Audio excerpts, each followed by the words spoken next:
For Tibetans, the Dalai Lama is not just a religious leader, but the heart of our nation. His guidance has kept our culture alive despite the decades of oppression. If China is allowed to interfere in this sacred process, it will be yet another step towards raising Tibetan identity entirely. China has long oppressed Tibetans, suppressing our language, culture, and traditions. Controlling the Dalai Lama's succession is just another step in their agenda. This is not just a religious issue. It is about protecting our right to maintain our spiritual and cultural identity.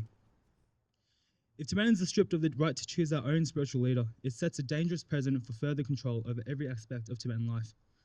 Australia, as a nation that values democracy, freedom, and human rights, must take a stand.